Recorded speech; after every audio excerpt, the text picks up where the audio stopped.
ॐ वर्णानामर्थसङ्गानां रसानां छन्दसामपि मङ्गलानां च कर्तारो वन्दे वाणी विनायको नारायणं नमस्कृत्य नरं चैव नरोत्तमं देवीं सरस्वतीं व्यासं ततो जयमुदीरयेत्। गुरुर्ब्रह्मा गुरुर्विष्णु गुरुर्देवो महेश्वर गुरुर्साक्षात् परब्रह्म तस्मै श्री गुरुवे नमः। बोलिए सियावर रामचंद्र भगवान की जय, राधावर कृष्ण कन्हैया लाल भगवान की जय, उमा महेश्वर भगवान की जय, गायत्री ब्रह्मदेव भगवान की जय, सदगुरुदेव भगवान की जय, माता पिता गुरुदेव की जय, समस्त संतगण भगवान की जय, समस्त भक्तगण भगवान की जय। ओम नमः पार्वती पतये, हर हर महादेव। तो मित्रों और आप सभी श्रीमद् भागवत कथा के श्रेष्ठ रसिक जनों, श्रोतागणों, अब तक हमने श्रीमद् भागवत कथा की कथा को नियमित रूप से क्रमबद्ध रूप से श्रवण करते आ रहे हैं, कीर्तन करते आ रहे हैं, मनन करते आ रहे हैं, भजन करते आ रहे हैं। अब हम उसी क्रम में श्रीमद् भागवत कथा के 10वें स्कंद की 54वें अध्याय की ओर कथा को अग्रसर करते हैं। आप सभी श्रेष्ठ श्रोतागण रसिक जन भगवान श्री राधा वल्लभ कृष्ण कन्हैया लाल की श्री चरणों में दृढ़ भक्ति रखते हुए कथा का श्रवण करें, कीर्तन करें, मनन करें, भजन करें। बोलिए राधावर कृष्ण कन्हैया लाल भगवान की जय। तो कहते हैं, चौवन में रिपुपक्ष के सब राजन को जीत, रुक्मणी को ले द्वारका करी ब्याह की रीत, करी ब्याह की रीत। श्री सुखदेव जी बोलते हैं कि हे राजा परीक्षित, इस प्रकार सब राजा अत्यंत क्रोधित होकर कवच पहनकर अपने अपने वाहनों पर चढ़कर श्री कृष्णचंद्र के पीछे दौड़े। हे परीक्षित, जब यादवों के सेनाध्यक्ष ने इनकी सेना को आती हुई देखा तो वे लोग भी अपने धनुष की टंकार करके उनके सन्मुख उपस्थित हुए। युद्ध विद्या में अत्यंत प्रवीण वे राजा लोग घोड़े, हाथी और रथों पर बैठकर जिस प्रकार मेघ पर्वतों पर जल बरसाते हैं, उसी प्रकार बाणों की वर्षा करने लगे। सुंदर कटी भाग वाली रुक्मणी अपने स्वामी श्री कृष्णचंद्र की सब सेना को बाणों से ढकी हुई देखकर अति भयभीत हुई और विहल नेत्र होकर लाज सहित श्री कृष्णचंद्र का मुख देखने लगी। तब भगवान वासुदेव रुक्मणी को डरी हुई जानकर कहने लगे कि हे वामलोचनी, हे सुनयनी, तुम कुछ भय मत करो, क्योंकि हमारी ओर के यादव इनकी समस्त सेना को क्षण भर में विध्वंस कर देंगे। हे राजा परीक्षित, गद, संकर्षण आदि शूरवीर उन राजाओं का पराक्रम न सह सके और उनके घोड़े, हाथी और रथों को महातीक्ष्ण बाणों से नाश करने लगे।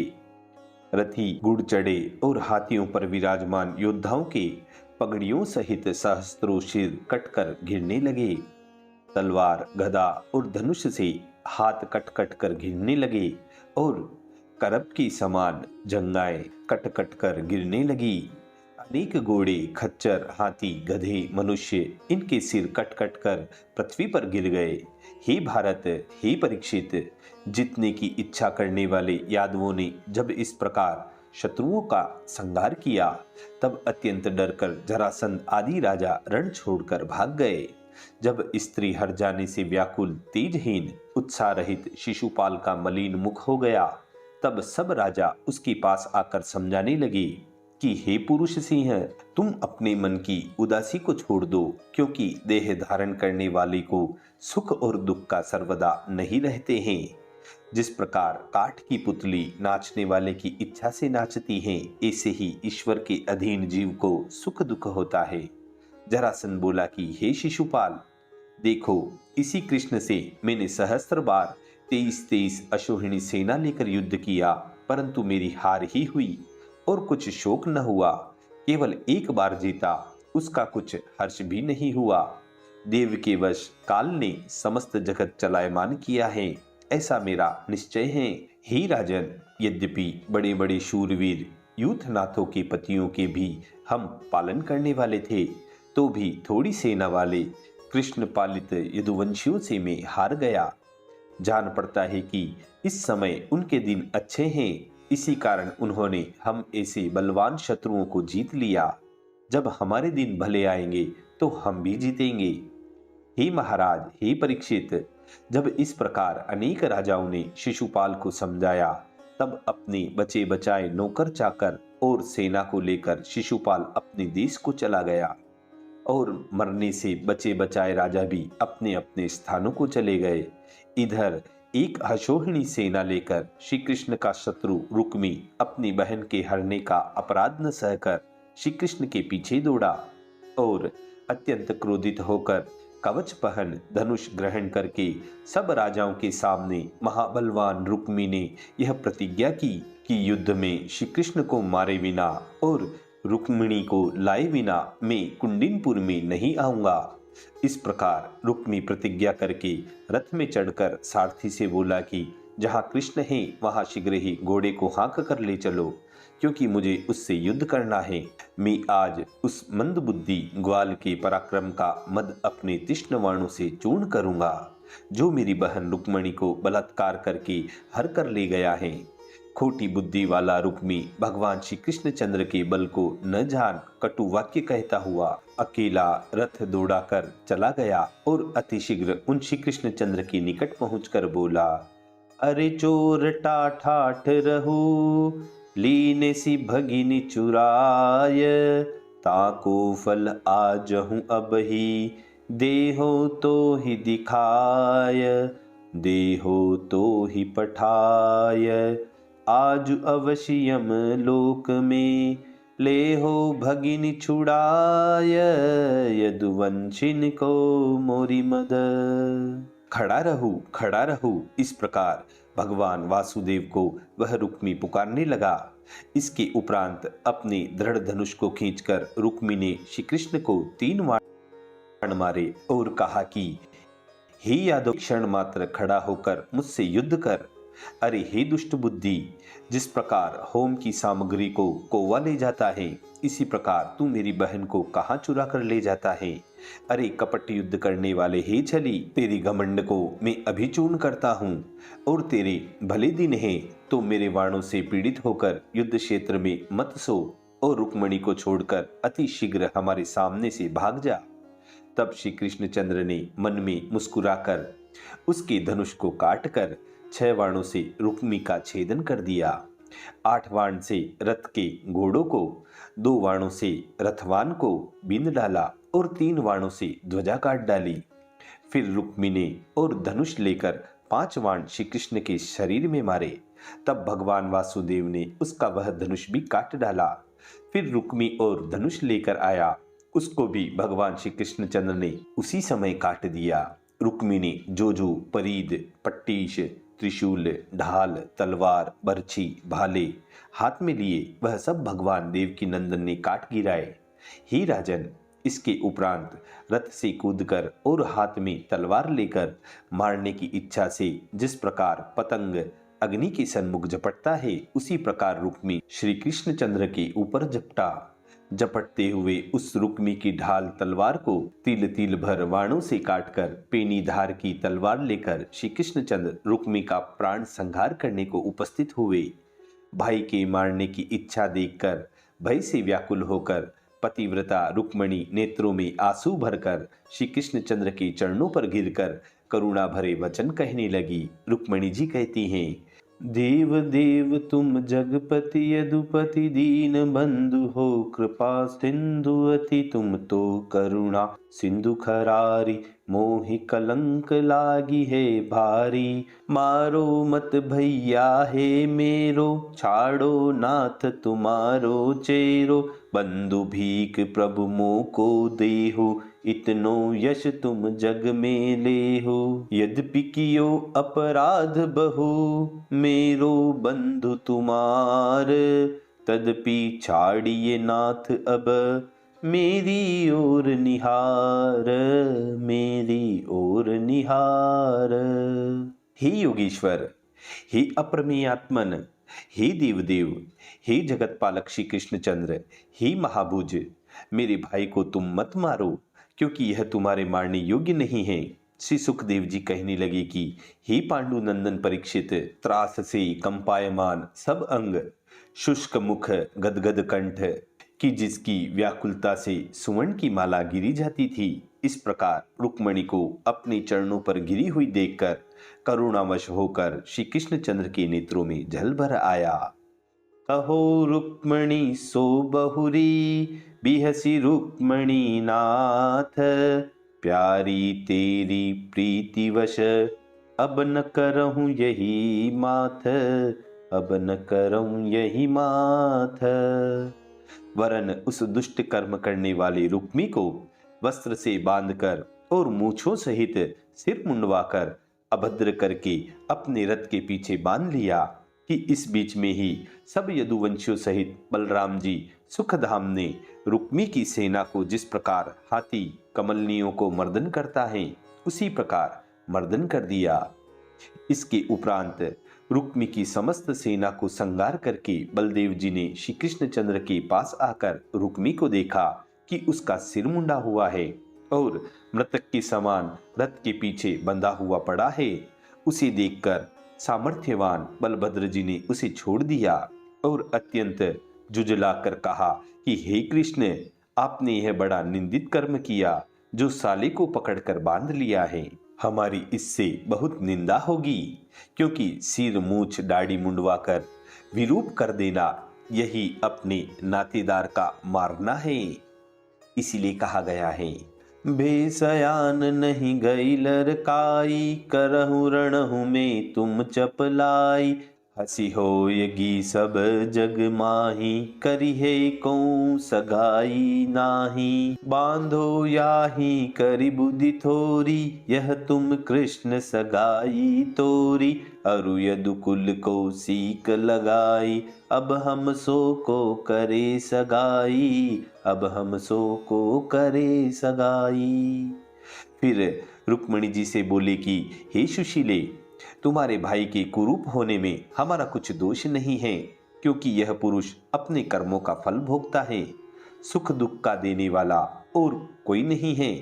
इसके उपरांत बलदेव जी श्री कृष्ण को समझाने लगे कि अरे हे भाई, अपने नातेदार का मारना अपराध करने पर भी उचित नहीं, उसको अपराधी जानकर छोड़ देना चाहिए, क्योंकि वह तो अपने पहले ही दोषों से मर रहा है, फिर उसको मारने की क्या आवश्यकता है। फिर रुक्मणी जी से बोले कि हे सुमुखी, क्षत्रियों का यही धर्म विधाता ने बनाया है कि जिस धर्म के कारण भाई भाई का प्राण संहार कर देता है, फिर साले ससुरों की तो बात ही क्या है, इसलिए हमारा क्या दोष है। फिर कृष्ण से बोले कि हे कृष्ण, राज्य, पृथ्वी, धन, स्त्री, प्रतिष्ठा, तेज और वस्तु के हेतु श्रीमदानंद अभिमानी राजा लड़ते हैं, परंतु हमको यह बात उचित नहीं। फिर रुक्मणी से बोले कि सब प्राणियों में दुष्ट हृदय अर्थात सब बात का बुरा विचारने वाला जो शिशुपाल उसका बुरा और अपने भाई का भला चाहती हो, यह बात तुमको उचित नहीं।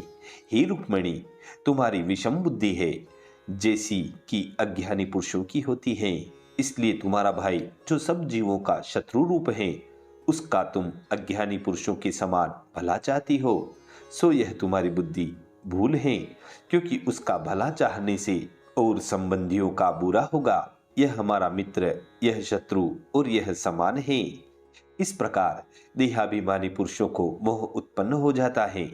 जैसे जल भरे घड़े में एक ही सूर्य के अनेक प्रतिबिंब दिखते हैं, आकाश एक ही है परंतु तो भी घट आदि में बहुत से दिखते हैं, उसी प्रकार संपूर्ण देहधारियों में एक ही है, शुद्ध आत्मा है, उसी को अज्ञानी पुरुष अनेक रूप से मानते हैं।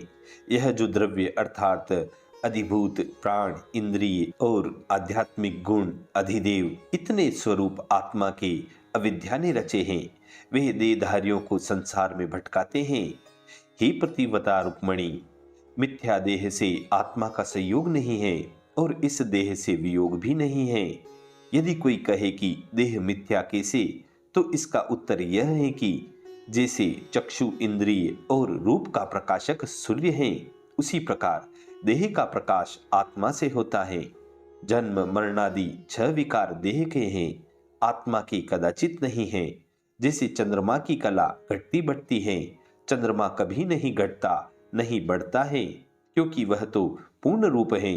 और जैसे अमावस के दिन चंद्रमा की कला घटने से चंद्रमा का नाश मानते हैं, उसी प्रकार देह के नाश तिरोभाव से आत्मा का नाश कहने में आता है। जैसे स्वप्नावस्था में पुरुष अपने आप को विषय के भोगने के सुख का मिथ्या भोग करता है, उसी प्रकार अज्ञानी पुरुष संसार को प्राप्त होता है। हे सुहागिनी, इसलिए तुम अज्ञान से उत्पन्न हुए आत्मा को कलेश और मोह देने वाले शोक का तत्व ज्ञान से त्याग करो और स्वस्थ हो जाओ। श्री सुखदेव जी बोले कि हे परीक्षित, इस प्रकार भगवान बलदेव जी ने जब समझाया, तब सुकुमारी श्री रुक्मणी जी ने मन की उदासी त्याग कर बुद्धि से मन को सावधान किया। सुनी सुंदरी मन समझ के किए जेठ की लाज, सेन माही पिय सो कहती हाँ कहूँ रथ ब्रजराज, हाँ कहूँ रथ ब्रजराज। घूंघट ओट वदन को करे, मधुर वचन हरि सो ऊचरे, सन्मुख ठाड़े हैं बलदाऊं, अहो कंथ रथ बेगी चलाऊं, अहो कंथ रथ बेगी चलाऊं। हे राजन, शत्रु से छूटा हत सैन्य केवल प्राण ही जिसके शेष रह गए हैं, प्रभाव और मनोरथहीन मुंडित सिर दुष्ट बुद्धि रुक्मी विचार करने लगा कि मैं प्रतिज्ञा करके आया था कि कृष्ण को बिना वारे और बिना रुक्मिणी को लाए कुंडिनपुर नहीं आऊंगा, अब क्या करूं। यह विचार कर वहां ही भोजकटपुर बसाकर वह रहने लगा।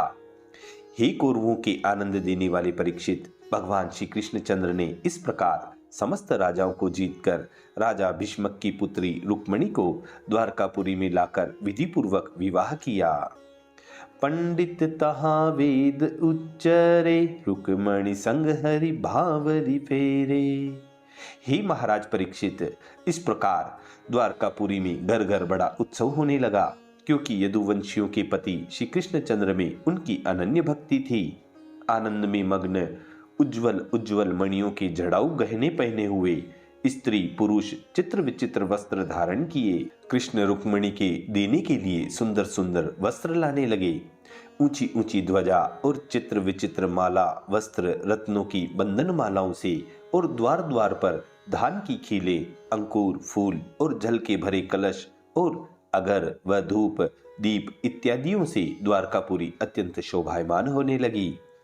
स्थान स्थान पर छिड़काव हो रहा है, दरवाजों पर केले और सुपारियों के घने वृक्ष लग रहे हैं और जो सुहृद राजा बुलाए गए थे उनके मद झरते हुए हाथियों से ऊंचे उठाए सुपारी और केलों के वृक्षों से बड़ी शोभा हो रही है।